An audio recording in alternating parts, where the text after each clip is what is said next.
Apocalipsis, la revelación de Jesús dada a Juan el profeta.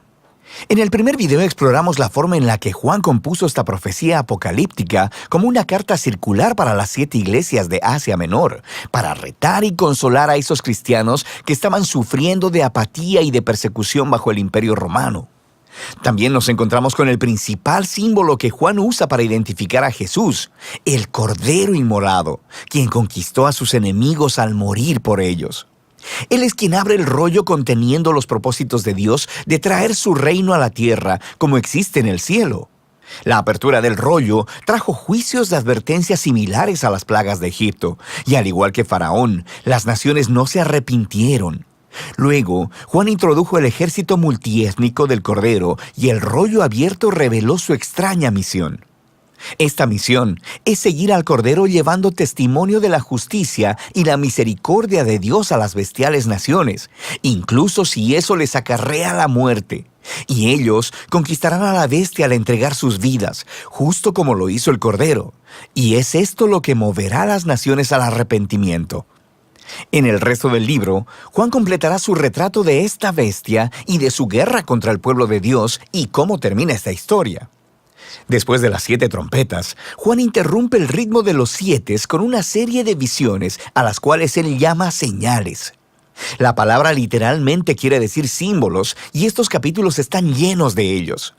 Estas visiones exploran en mayor profundidad el mensaje del gran rollo abierto. La primera visión revela la batalla espiritual cósmica que estaba detrás del sufrimiento de las 7 iglesias debido a la persecución romana.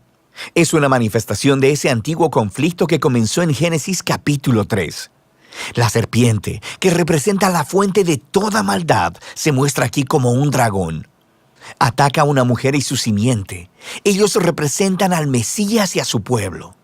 Luego, el Mesías derrota al dragón a través de su muerte y resurrección, y el dragón es arrojado a la tierra.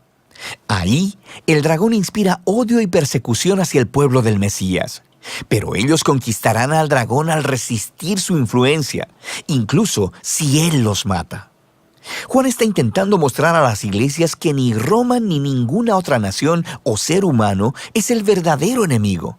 Hay poderes espirituales oscuros obrando, y los seguidores de Jesús anunciarán la victoria de Jesús permaneciendo fieles y amando a sus enemigos, justo como lo hizo el Cordero Inmolado. La siguiente visión de Juan recuenta la historia del mismo conflicto, pero en esta ocasión con el simbolismo terrenal de las visiones de animales de Daniel. Juan ve 2 bestias empoderadas por el dragón. Una de ellas representa el poder militar de las naciones, quien conquista a través de la violencia. La otra simboliza la maquinaria propagandística de la economía que exalta su poder como si fuera divino.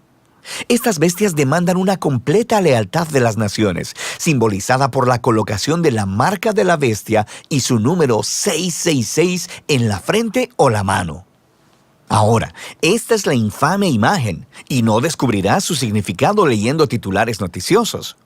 Aquí Juan está haciendo una clara referencia al hebreo del Antiguo Testamento. Primero que nada, esta marca es el Anti-Shema. La escritura en la frente y la mano es una clara referencia al Shema, una antigua oración judía de lealtad a Dios que se encuentra en el libro de Deuteronomio. Esta oración también se escribía en la frente y la mano como símbolo de la dedicación de todos tus pensamientos y acciones al único Dios verdadero. Pero ahora, las naciones rebeldes demandan lealtad hacia sí mismas y obligan a todos a decidir a quién seguirán. Luego está el número de la bestia, que ha fascinado a los lectores durante miles de años. Pero este no era un misterio para Juan. Él hablaba hebreo y griego, y las letras hebreas también eran números.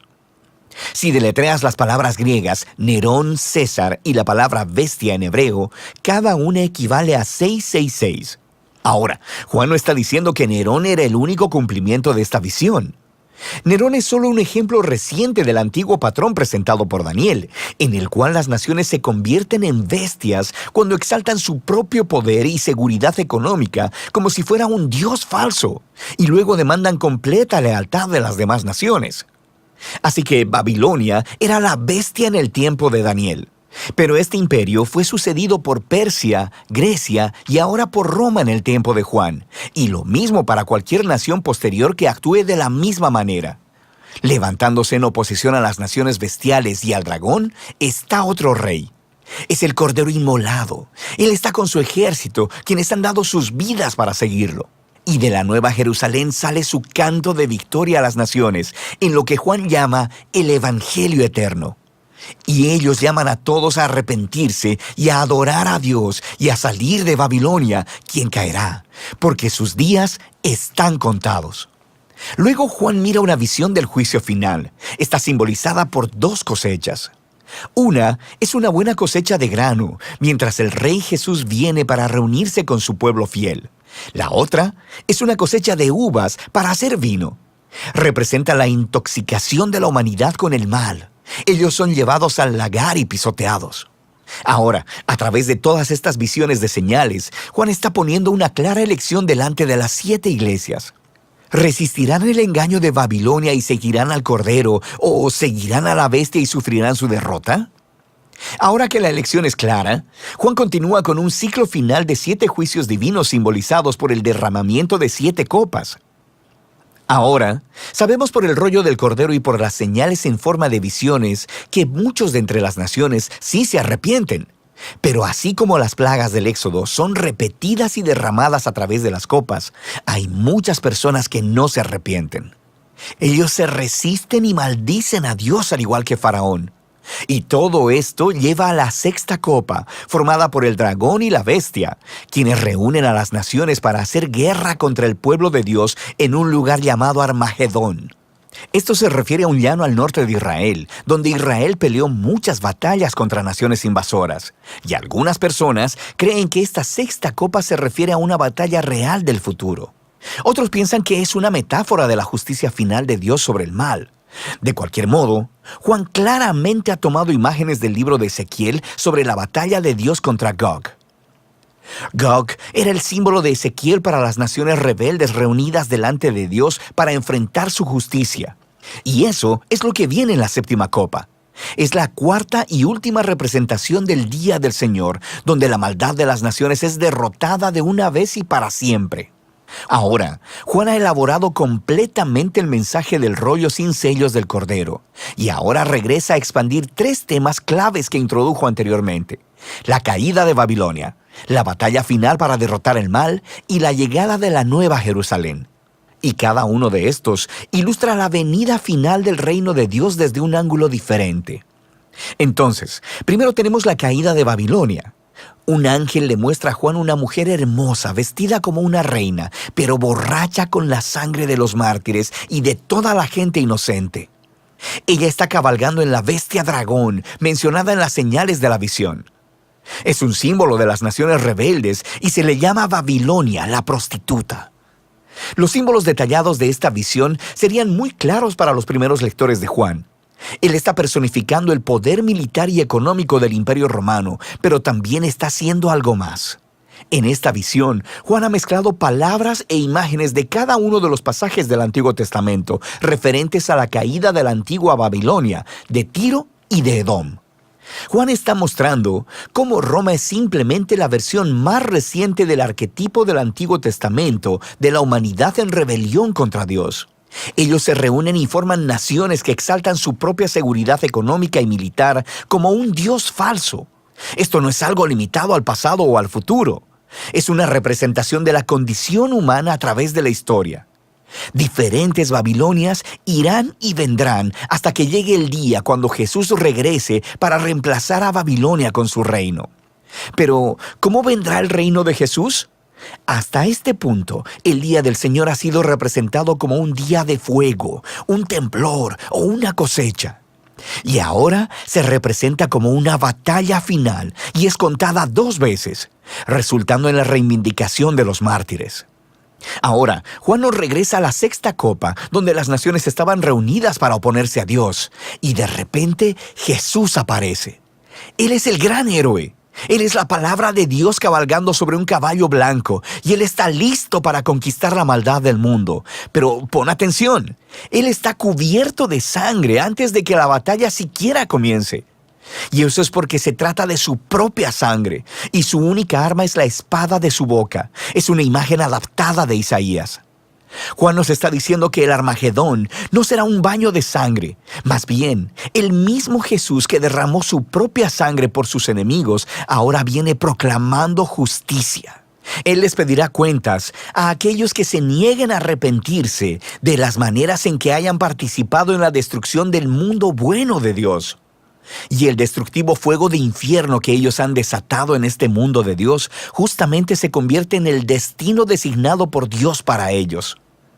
Después de esto, Juan ve una visión con los seguidores de Jesús que han sido asesinados por Babilonia. Y ellos son resucitados y reinan con el Mesías durante 1000 años. Después de esto, el dragón que inspiró la rebelión de la humanidad contra Dios, moviliza a las naciones del mundo para que se reúnan en rebelión contra el reino de Dios. Pero delante del trono de la justicia de Dios, todos ellos enfrentan las consecuencias de la derrota eterna. Así que las fuerzas del mal espiritual y todos aquellos que no quieren participar en el reino de Dios son destruidos. Se les da lo que quieren, existir por ellos mismos y para sí mismos.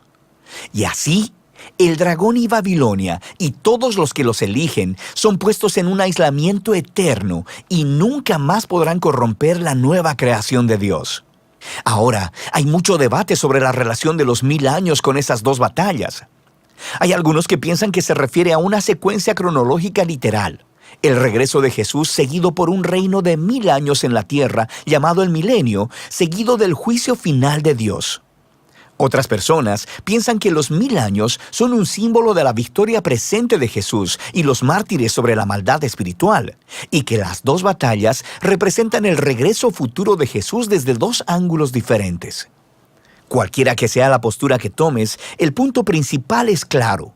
Cuando Jesús regrese como rey, Él lidiará con el mal para siempre y reivindicará a aquellos que han sido fieles a Él. El libro concluye con una visión final del matrimonio del cielo y la tierra. Un ángel le muestra a Juan una hermosa novia que simboliza la nueva creación que ha venido a unirse para siempre con Dios y con su pueblo del pacto. Dios anuncia que Él viene a vivir con la humanidad para siempre y que Él está haciendo todas las cosas nuevas. Esta visión de Juan es un caleidoscopio de las promesas en el Antiguo Testamento. Este lugar es un cielo nuevo y una tierra nueva, una creación restaurada que ha sido sanada del dolor y la maldad de la historia humana. También es un nuevo jardín del Edén, el paraíso de vida eterna con Dios. Pero no es simplemente un regreso al jardín, es un paso adelante hacia una nueva Jerusalén, una gran ciudad donde las culturas humanas en toda su diversidad trabajan juntas en paz y armonía delante de Dios. Y en el giro más sorprendente de todos, en la nueva creación, no hay edificio dedicado a ser templo, porque la presencia de Dios y el Cordero que alguna vez estuvieron limitadas al templo, ahora llenan cada centímetro del nuevo mundo.